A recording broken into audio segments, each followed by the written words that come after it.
ఉప్మా కనిపెట్టిన వాడిని ఊరికే వదలకూడదు. ఊరూరా ఊరేగించి, ఉప్పు నీళ్ళలో ఊరబెట్టి, కొడతారా ఉలికి పడతారా సినిమా ఒక 100 సార్లు చూపించి ఉరి తీయాలి. ఎవరింటికి పోయినా త్వరగా అయిపోతుందని చేస్తారో, కసితీరా కడుపులో మంట చల్లార్చుకోవడానికి చేస్తారో తెలియదు.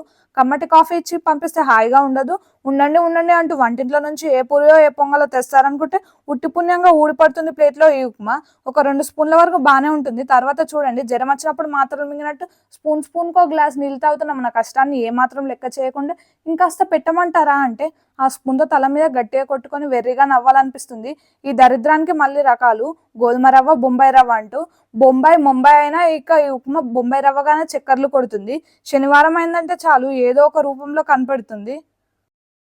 ఇది తినడం ఒకెత్త అయితే తిన్నాక లోపలికి వెళ్ళి అది చేసే హంగామా అంతా ఇంత కాదు. అర స్పూన్ తింటే అరిగించుకోవడానికి 6 గంటలు పడుతుంది. మన వీడియోలు చూస్తున్న అందరికీ మన ఛానల్ అయితే సబ్స్క్రైబ్ చేయండి.